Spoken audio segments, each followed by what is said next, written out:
Assalamualaikum warahmatullahi wabarakatuh.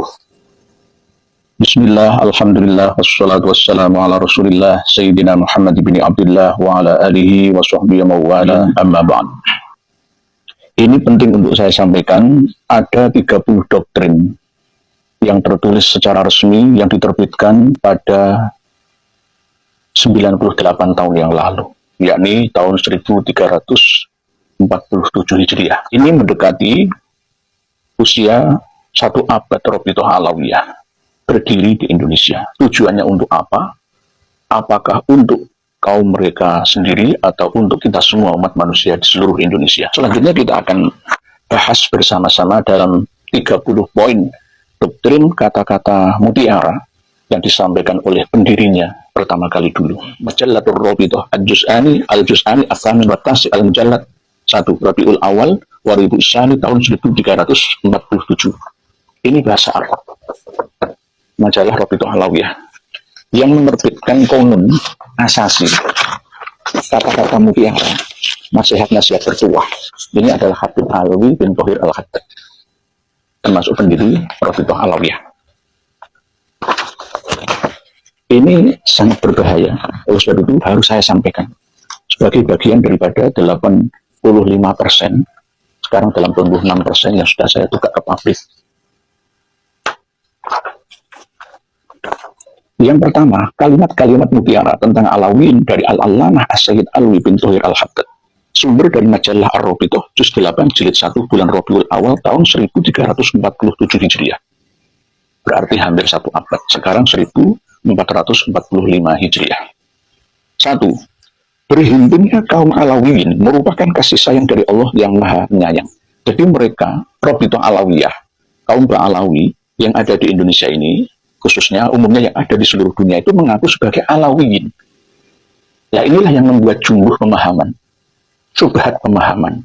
Alawiyin keturunan Ali bin Abi Thalib karramallahu wajhah atau Alwi bin Ubaidillah. Nah, ini. Berhimpunnya kaum Alawiyin merupakan kasih sayang dari Allah yang Maha Penyayang. Nah, ini saya terjemah ke bahasa Indonesia saja, yang bahasa Arabnya tidak saya bawa, tidak saya baca. Yakni istima'ul Alawiyin nafasun minar rahman, bahasa Arabnya seperti itu. Yang kedua, seorang Alawi yang hakiki merupakan roh dalam keseluruhannya. Jadi mereka itu seorang Bani Alawi yang hakiki adalah bagian dari hubungan antara komunitas mereka secara keseluruhannya. Yakni jika ada satu maka harus dibela, cuma beda perannya saja. 3. Jika seorang Alawi menentang para pendahulunya, maka ia kehilangan akhlak yang bagus dan perbuatan yang baik. Jadi ini secara turun-temurun. Mulai dari kitab-kitab karangan internal Pak Alawi sampai generasi saat ini tetap nyambung terus. Sampai ketika ada cerita-cerita dusta, khurafat-khurafat yang ada, itu berarti memang ada sumbernya dari leluhur mereka. Dan itu diuri-uri, dipertahankan, ya, dilestarikan sampai sekarang.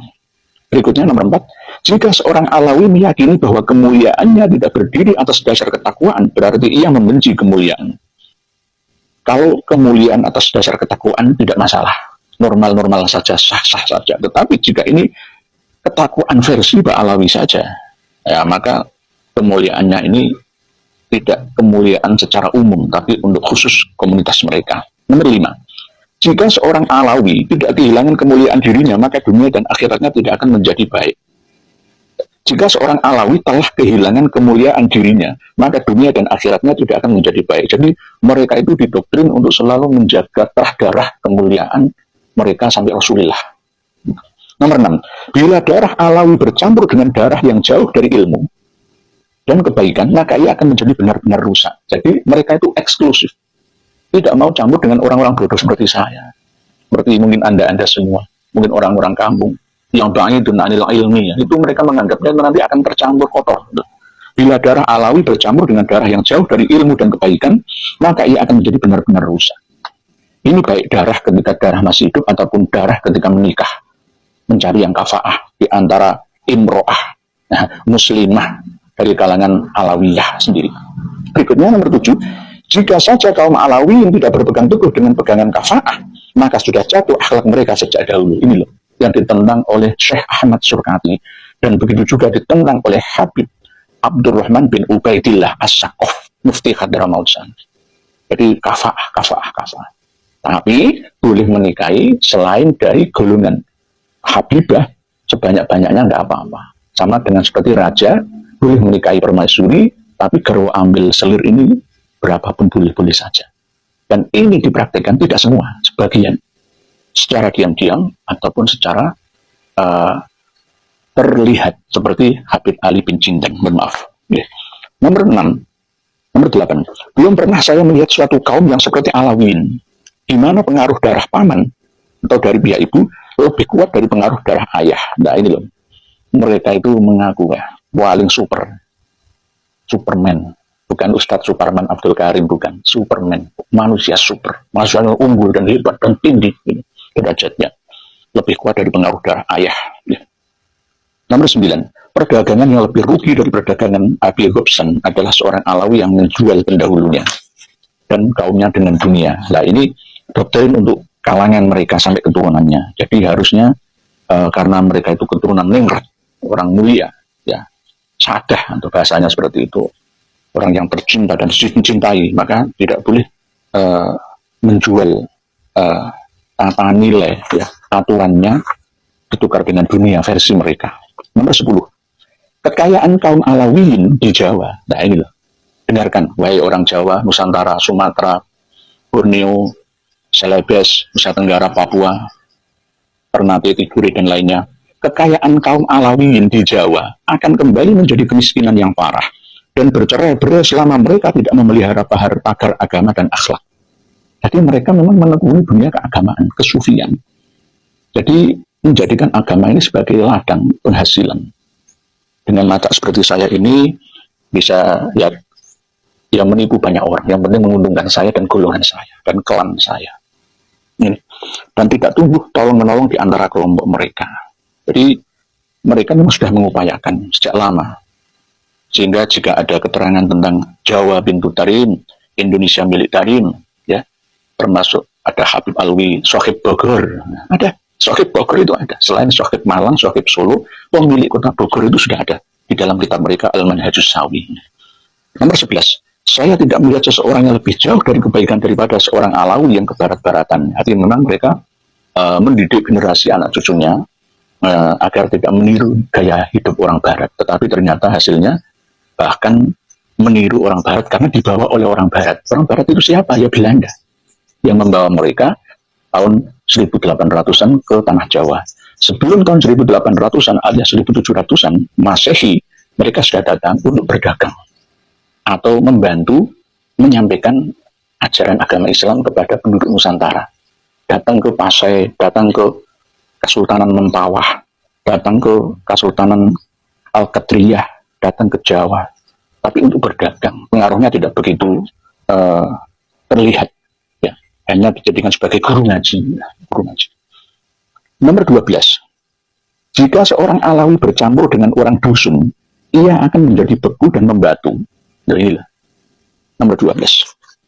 Jika seorang Alawi, para Habib itu bercampur dengan orang dusun, orang desa, wong gunung, wong pulau, wong tambak, wong terpencil, itu akan menjadi beku dan membatu, alias akan hilang keaslian Ba'alawinya, keturunan Alwi bin Ubaidillahnya. Dan jika ia terlalu bercampur dengan orang-orang umum, maka ia akan menjadi terlalu longgar. Bergabung dengan orang-orang umum, ya, selain dari golongan mereka, Hadromi, ya, akan longgar, alias dalam arti wawasannya mungkin akan terkontaminasi ya, dengan pemahaman-pemahaman yang bukan dari nenek moyang leluhur mereka, sehingga tak dapat menjadi kokoh dengan kaumnya. Nah ini loh, ini doktrin namanya, doktrin. Nomor 13, jika seorang Alawi kehilangan keberagamaannya, ia akan kembali seperti anjing yang buta. Jadi jika seorang Alawi misalkan ada Habib Thomas Riwu As-Sekaf yang menjadi pastor itu, ya itu kenapa kok mereka nggak menganjing-anjingkan Habib Riwu As-Sekaf, Thomas Riwu As-Sekaf itu, dan banyak lagi Habib-Habib yang lain yang menjadi anggota Partai Komunis, baik komunis awal sebelum kemerdekaan ataupun setelah kemerdekaan Indonesia. Nomor 14. Bila seorang Alawi tenggelam dalam kemewahan, maka ia akan kehilangan kemuliaan. Ya ini harusnya ditiru. Jangan mengoleksi mobil-mobil mewah di hadapan rakyat Indonesia yang lemah ekonominya, susah, payah, kena musibah, malah hidup bermewah-mewah. Nah, ini tidak sesuai dengan kenyataan doktrin ini. Nomor 15. Orang tidak melihat yang lebih hina dan lebih buruk selain daripada seorang Alawi yang bakhil. Jadi orang Alawi, Habib yang bakhil itu akan dilihat hina, tapi bakhilnya dengan siapa? Dengan di antara mereka sendiri. Jadi tujuan didirikannya Rabithah Alawiyah 1928 itu untuk komunitas mereka sendiri. Tidak ada manfaatnya secara umum untuk bangsa dan negara Indonesia. Kalau toh ada, misalkan dalam hal pendidikan sosial, ada, tetapi tetap doktrinnya ditarik ke mereka. Nomor 16, sesungguhnya benih yang ditebarkan di tanah Alawiyin yang suci akan tumbuh berkembang dan akan muncul buahnya yang berlipat ganda. Jadi mereka itu termasuk masih menggunakan, menerapkan, meyakinkan kepada seluruh keturunan bahwa mereka itu orang-orang suci. Innama yuridullahu liyudhiba ankumur rijsa ahlal baiti wa yutahhirakum tathhira itu. Nomor 17, sesungguhnya pemikiran untuk menghibur kaum Alawiyin telah digerakkan oleh waktu dan dikuatkan oleh kejadian-kejadian sehingga hampir menjadi suatu naluri doktrin ini. Nomor 18, sesungguhnya puncak keinginan kita untuk saudara-saudara kita adalah agar mereka menjadi orang-orang Alawiyin yang hakiki. Jadi mereka itu memiliki thariqah sendiri, thariqah Ba'alawi. Tapi antara thariqah Ba'alawi, Alawiyah dengan Alawiyin itu beda. Oleh sebab itu yang sering saya sampaikan, seharusnya ketua Jam'iyah Thariqah An-Nahdiyah yang di bawah naungan Nahdlatul Ulama itu harusnya orang yang setia dengan Thariqah Al-Mu'tabarah Al-Nahdiyah. Tidak boleh justru malah dia itu ketua Thariqah Qadiriyah Naqsabandiyah Syadziliyah kok malah berpihak kepada Thariqah Alawiyah. Thariqah Alawiyah itu sama dengan Thariqah Al-Idrusiyah, campuran dengan Syadziliyah, kadang juga Satoriyah, tapi tidak jelas dan belum diakui secara resmi oleh An-Nahdiyah, Nahdlatul Ulama dalam thariqahnya yang mutabarah itu. Berikutnya 18, sesungguhnya puncak keinginan kita untuk saudara-saudara kita adalah agar mereka menjadi orang-orang Alawiyin yang hakiki. Nomor 19, jika perasaan untuk membela kaum Alawiyin mengalir dalam tubuh seseorang dari kaum kita, maka berilah kabar gembira kepadanya dengan kemuliaan dan keagungan. Nah, ini termasuk persatuan di antara komunitas mereka. Mereka bisa memberi satu peluang lowongan pekerjaan dalam satu kabupaten, satu kecamatan untuk klan-klan mereka. Setiap kabupaten mendirikan kantor cabang Rabithah Alawiyah. Kantor cabang Rabithah Alawiyah di mana-mana. Pusatnya di Jakarta, cabangnya ada di mana-mana. Rantainya bisa ada di mana-mana. Dan bisa menguasai salah satu kota, desa, kecamatan, kabupaten tertentu di seluruh Indonesia. Jadi bahaya. Ini harus diketahui oleh semuanya. Nomor 20. Orang-orang Alawiyin akan mendapat manfaat dengan berhimpun, tetapi penolong-penolong mereka akan mendapat manfaat yang lebih banyak lagi. Jadi penolong-penolong ya para pribumi, termasuk Kiai Haji, terus Romli, siapapun yang mendukung Mbak Alawi, itu adalah penolong-penolong mereka. Kalau saya ikut kata-kata kasar ya, mereka yang mendukung Mbak Alawi dari kalangan Muslim Indonesia, itu bagaikan londo kulit sawo mateng dan londo ireng. Mohon maaf. Nomor 21. Orang-orang Alawiyin tidak akan kuat memelihara akhlak dan sirah mereka tanpa berhimpun. Tanpa berhimpun, ya Rabithah itu ikatan. Rabithah Alawiyah ikatan, perhimpunan, perkumpulan, komunitas keturunan Alwi bin Ubaidillah. Keturunan dari imigran Yaman yang berhijrah dari Hadramaut ke Indonesia, ke Jakarta, Surabaya, Pekalongan, Pasuruan, Cirebon, Sumatera, Borneo, Sulawesi, dan lain sebagainya. Nomor 22. Tidak akan sempurna tolong-menolong di antara orang-orang Alawiyin sebagaimana yang seharusnya, kecuali apabila ikatan mereka kuat dan himpunan mereka sempurna. Kemuliaan dan keagungan tidak akan tetap dimiliki oleh kaum Alawiyin kecuali apabila mereka saling tolong-menolong. Nah, ini komunitas mereka sendiri. B. 23. Orang yang paling ragu terhadap gerakan yang diberkahi ini, ragu dengan Rabithah Alawiyah alias Ar-Rabithah Al-Alawiyah adalah orang yang bakhil, orang yang hina, dan orang yang mengaku-ngaku. Sedangkan itu termasuk Al-Irsyad itu juga bisa dikatakan orang hina, orang yang mengaku-ngaku dan orang bakhil. Sedangkan orang yang paling percaya dengan gerakan ini adalah semua yang mulia jiwanya, murah hatinya, dan tinggi cita-citanya. Jadi kalau ada kiai asli Indonesia, pribumi, semisal Kiai Haji, terus Romli, didukung, ayo nih, maju nih, dikompor-kompori sebagai jubir. Bukan membela sebagai pejuang, tapi menjadi pecundang di negeri ini. Akan dicatat oleh sejarah. sampai anak cucu kita nanti. Nomor 24. Siapa di antara kita yang mengetahui kedudukan pendahulunya di sisi Allah, maka tidak akan lemah hatinya. Di kedudukan mereka yang paling mulia. Sayyid, Habib, Raden, Priyayi, yang harus diletakkan di tempat yang tertinggi. 25. Percayalah bahwa kalian adalah kaum yang tertinggi, wahai para habaib. Percayalah bahwa kalian adalah kaum yang tertinggi. Niscaya kalian akan benar-benar demikian. Ini doktrin. Jadi itu mereka itu menganggap 70 orang dia yang alim itu tidak bisa mengalahkan satu orang Habib yang ODGJ. Habib bodoh satu itu masih menang kedudukannya, kemuliaannya daripada 70 orang kiai. Benar. Itu doktrin. Itu sudah benar-benar melanggar tatanan kehidupan yang ada di negeri ini, di Indonesia kita ini. Tidak cocok dengan Pancasila, tidak cocok dengan Undang-Undang Dasar 45, tidak sesuai dengan Bhinneka Tunggal Ika dan Negara Kesatuan Republik Indonesia. Nomor 26. Tidak akan binasa seorang Alawi yang berpegang dengan pegangan cinta kepada para pendahulunya, dan ia tidak akan berpegang dengannya jika memisahkan diri dari kaumnya. Jadi mereka harus berkomunitas. Persatuan mereka harus benar-benar dikuatkan. Bagaimana cara mengelabui massa jamaahnya, semakin banyak pengikutnya, semakin banyak income-nya, pendukungnya. Ya. Nomor 27. Siapa yang ragu dengan keberhasilan gerakan yang diberkahi ini, berarti ia telah tenggelam dalam persangkaan yang buruk terhadap Allah, Rasulnya, dan para pendahulu kita yang soleh. Jadi ini gerakan masif. Jadi jangan heran kalau sekarang jelas-jelas aktif mereka itu. Nomor 28. Seorang Alawi tidak akan selamat dari siksa Allah jika telinganya tuli dari teriakan anak-anak yatim Ahlul Bait di negeri ini. Jadi bukan anak-anak yatim seluruh Indonesia, bukan. Tapi anak-anak yatim khusus Ahlul Bait. Mereka, komunitas mereka sendiri. Itu. Seorang Alawi tidak akan selamat dari siksa Allah jika telinganya tuli dari teriakan anak-anak yatim Ahlul Bait di negeri ini. Bukan anak-anak yatim semua yang ada di negeri ini, tidak. Khusus keturunan mereka sendiri.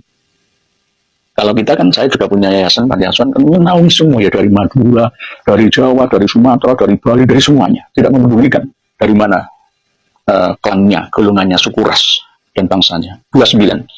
Kemuliaan apa yang didapat oleh seorang yang mulia yang meninggalkan gadis-gadis kaumnya sendiri untuk memilih gadis-gadis yang lain. Ini doktrin. Kafaah itu tadi. Jadi para pria, Alawi, para Habib itu harus memilih jodohnya, istrinya dari kalangan Habibah. Dalam kasus ini dilonggarkan. Jadi derajatnya itu seperti permaisuri. Kalau nanti misalkan menikah, entah itu nikah yang mut'ah, tapi yang sah sesuai dengan syarat sahnya nikah, nah itu urusan lain. Entah ini nikah siri atau nikah apa nanti, itu urusan belakangan. Jadi ada yang seperti itu.